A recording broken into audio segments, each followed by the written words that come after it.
Welcome back to my garage shop. I've got a lot of different things going on, but right now I want to focus on my newest track saw, which is the TS75. I'm gonna be quite frank, not the greatest reviewer or overviewer or anything. I still consider myself very new to tools and all of these things. I'm a DIYer by heart. I've always been basically a DIYer doing all kinds of different things, and recently I have come to realize that doing woodworking is an excellent way to DIY because it touches so many different, facets of life. So that's another discussion for another day. But for right now, I've been looking through this manual or whatever. I actually got this saw probably a few months ago. Over a year ago, I had put my name on the list to be notified by toolnut.com for when this saw came back in stock. And when it did come back in stock, I'm not gonna lie, I hesitated to buy it, but I went ahead and pulled the trigger, and I'm glad that I did, because since that day, it has been sold out up until now. Of course, we have global shortages of all kinds of different products and so on and so forth. So in that way, I consider myself fortunate that I was able to get the TS75. Now, that being said, I have to be honest, the completionist feeling was short-lived. And the reason being, I do have obviously the TS75.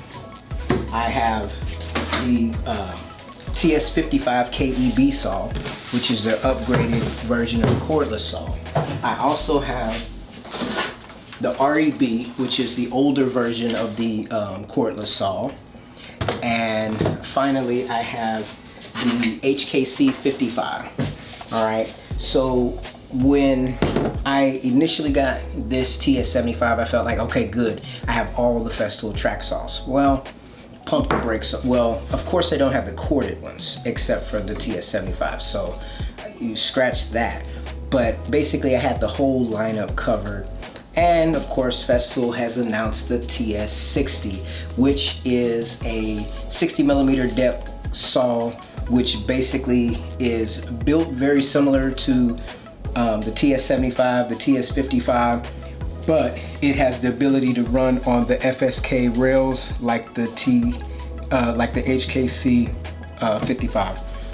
That'll give you the ability to cut through a 45-degree, to cut a 45-degree angle on 2x lumber, which is what this saw cannot do. It can cut a 90 on a 2x lumber, but it cannot do a complete 45. So that TS60 is actually going to close that gap, but it is actually going to be this kind of style.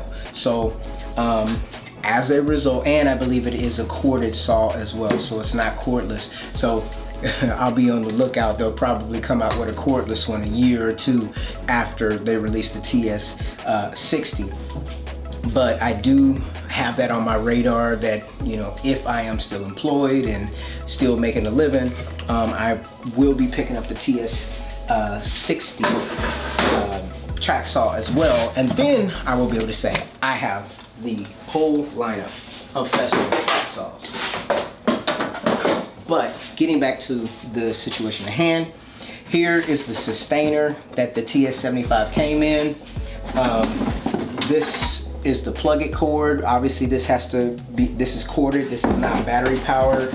You get your manual, your 3-year warranty if you register the tool. You've got a multiple blades that you can use within this device.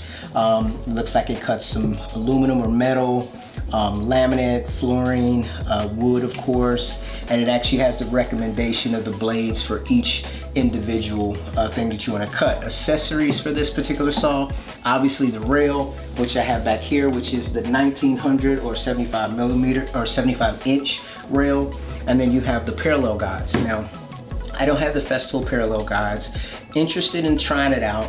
I do have the TSO parallel guides, and they have worked well for me.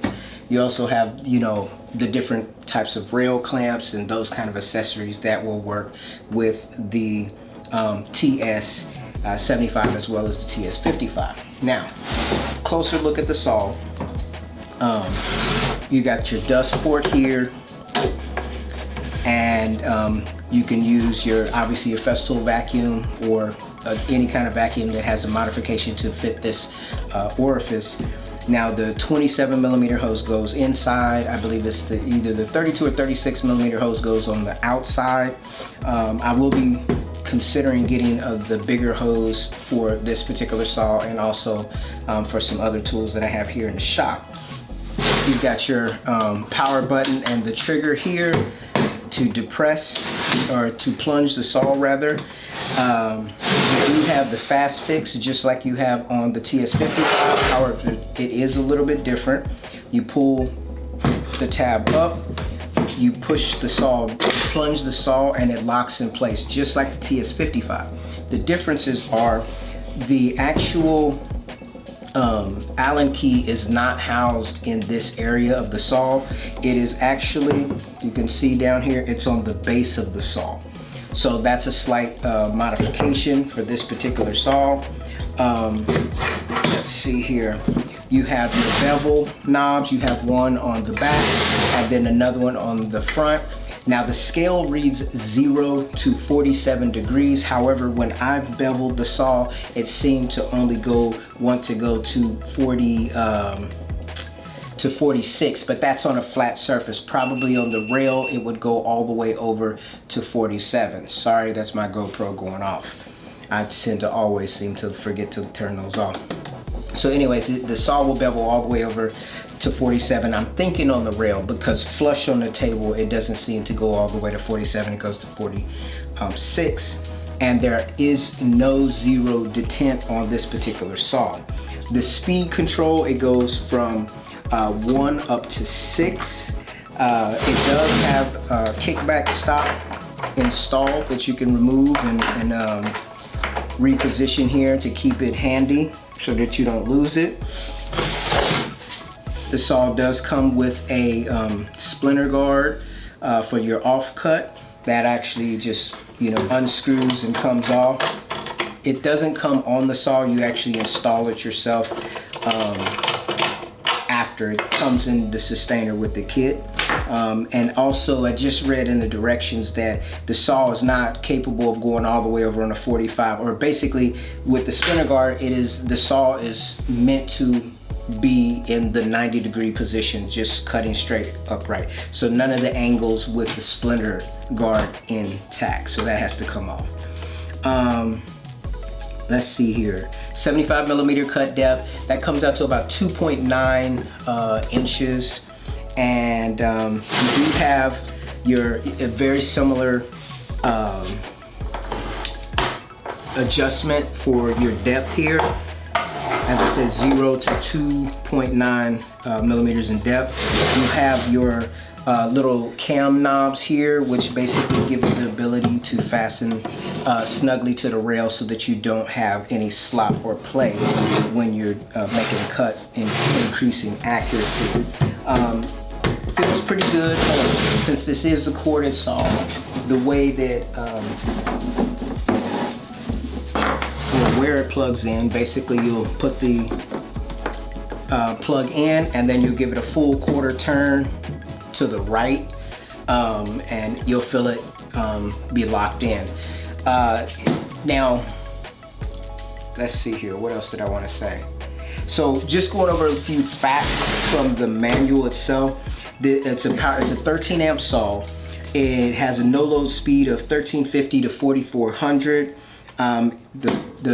It does say here the angle of cut is 0 to 45, so it does not say 46 or 47 in the manual. The depth of cut at 90 is 2 15/16 or 75 millimeters.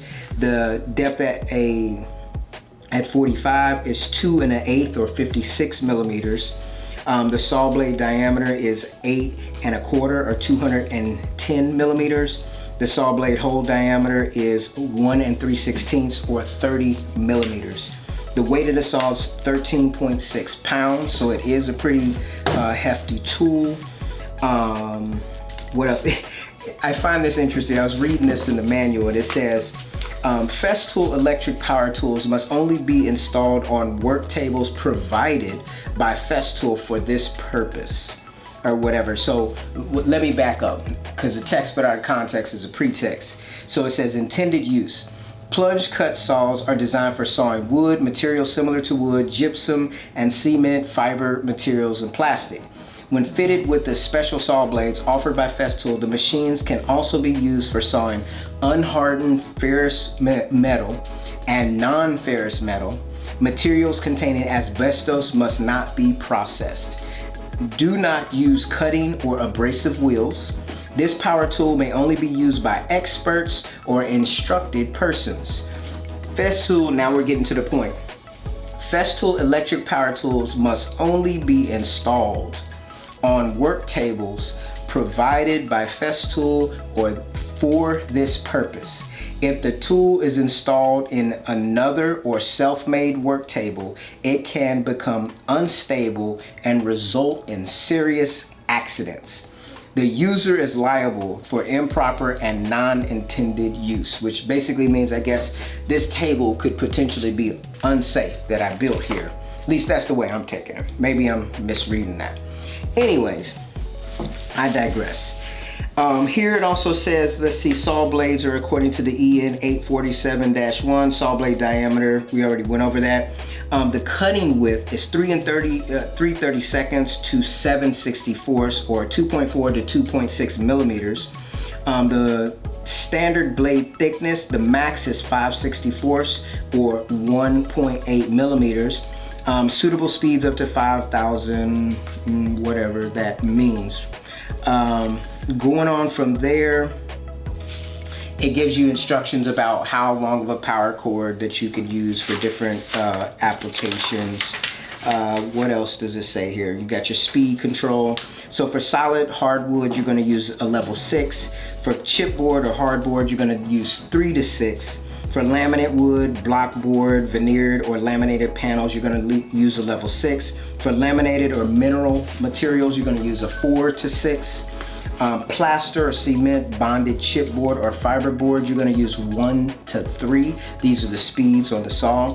Aluminum panels and profiles up to 15 millimeters will be 4 to 6. Plastics, fiber reinforced plastics, paper and fabric are going to be 3 to 5, and acrylic glass is going to be 4 to 5. So those are your speed recommendations.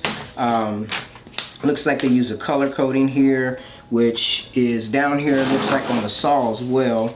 So yellow is for wood, and it's got the little symbol. Red is for laminate materials. Green is for plaster and cement, bonded chipboard and fiberboard. Blue is for plastics. So you have this legend down here with all your different colors. Let's see here, what else can I say? That's pretty much everything. I mean, I've been using track saws now for a little while, and I've kind of got the overall gist of how they work and operate, and I have been using this one for a little over a month or so, and I enjoy it. I like it. You know, I'm glad that I purchased it.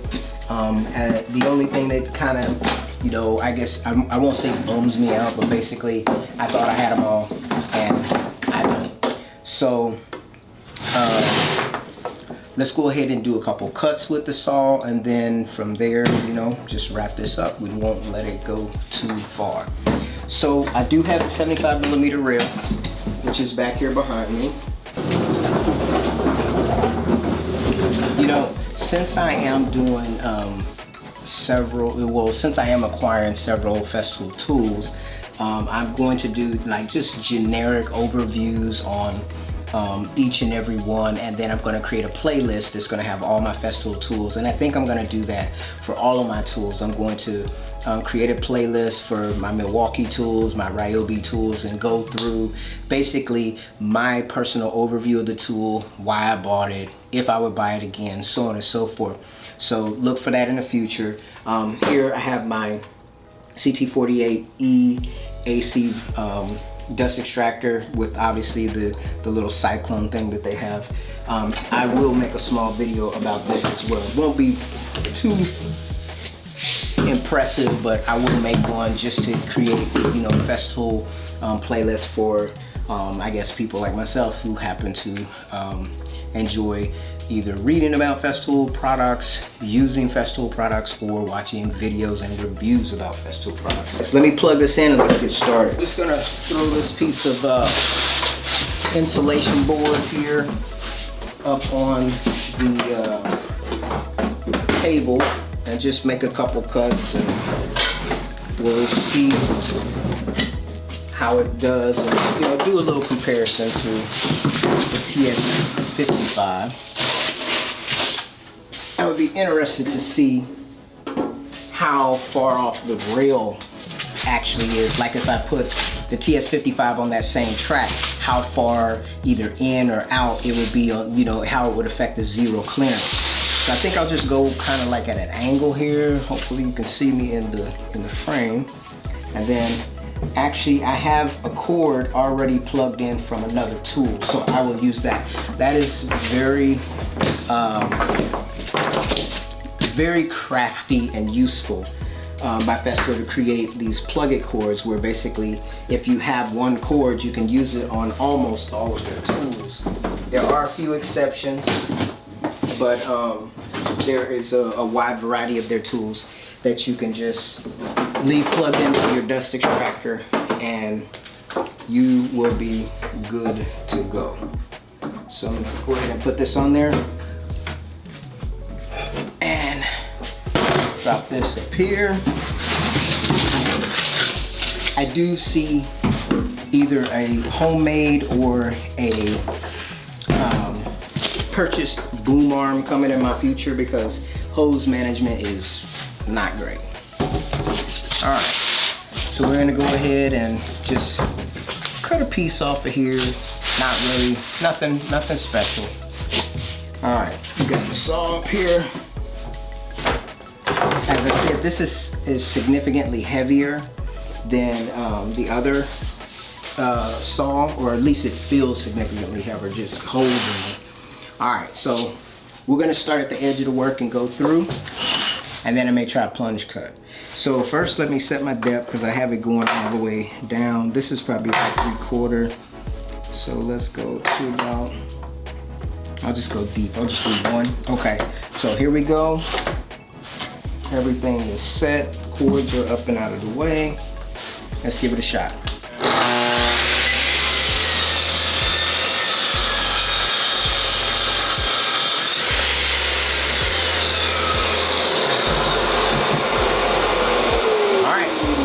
Go, and then let's give it another cut here.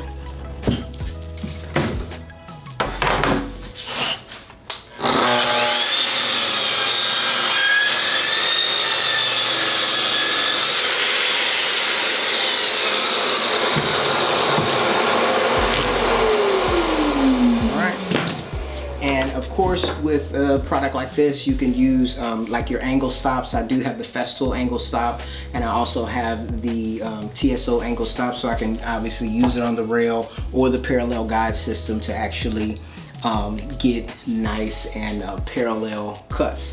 So now what I'm going to do, I'm going to take the TS75, and what I want to see is how much further over this is going to fall. Okay, it does not seem,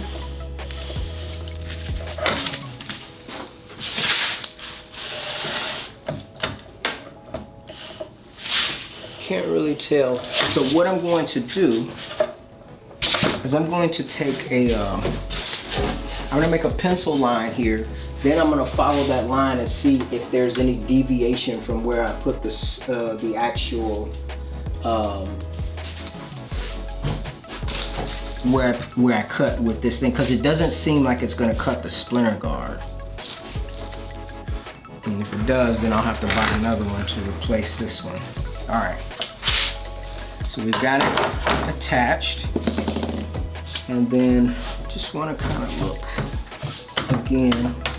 Let's see. Yeah, it doesn't look like it's going to cut, so let's give it a shot and see.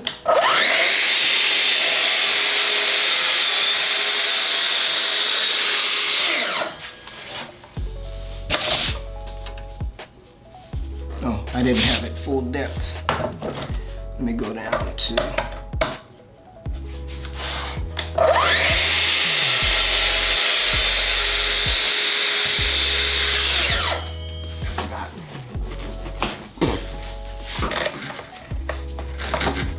Let me go ahead and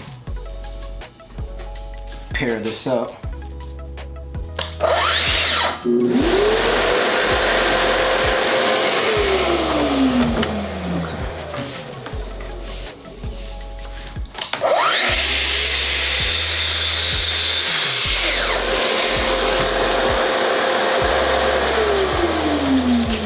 So yeah, so that's actually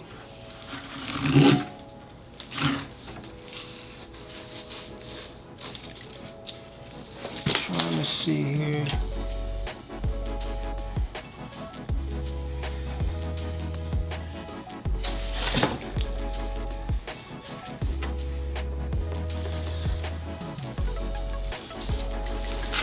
It doesn't appear, but let's give it another shot. Let's make a line here over the section that I use and see if it's off when I switch back to the 75.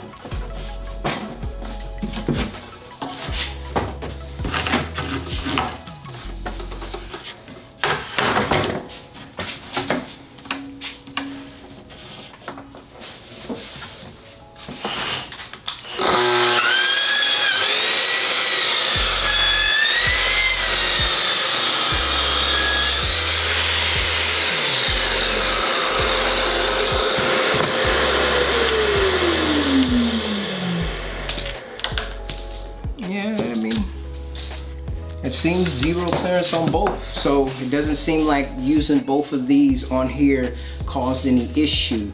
Well, I mean, it is what it is. There are a couple things, let me get some of this out of the way. A couple things that I wanted to share.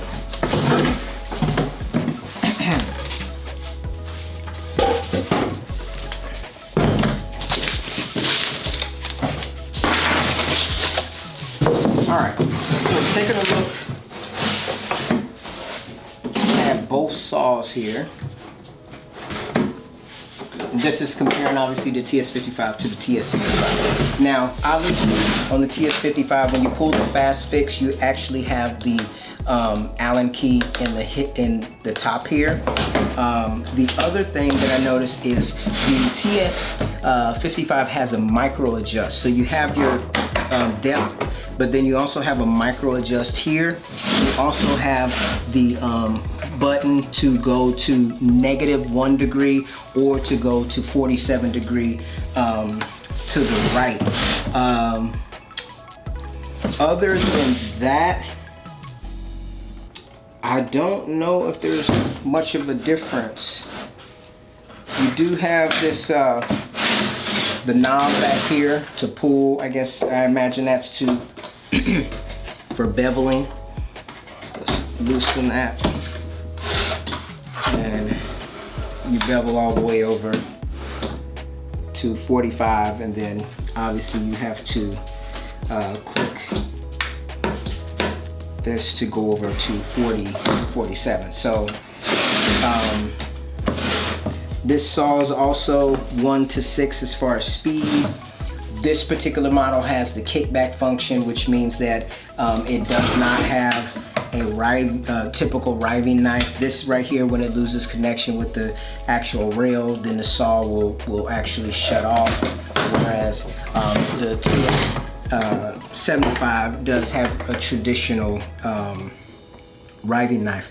This one has the 1.8 millimeter blade in it, and comparing these two saws, this one feels like it has more girth, more power, but this one cuts smoother. It's just that thinner blade actually makes a difference. So it would be very interesting to see if they could actually come out with a thinner curved blade for the bigger model. It may just be too it may just be too much, you know, the blade may have too much deflection at the diameter. I don't know, I'm not an engineer, so I couldn't say. But as I said, overall, happy with the saw. Just wanted to do my own personal quick overview of the TS75, and just look forward to seeing my other videos about all of my tools, because I mean, if I have them and if the information that I share can either help someone to either make not make a mistake or to make a better decision, then you know, I'm happy to help. Thanks for taking time to watch the video, and I'll see you in my next video. Take care.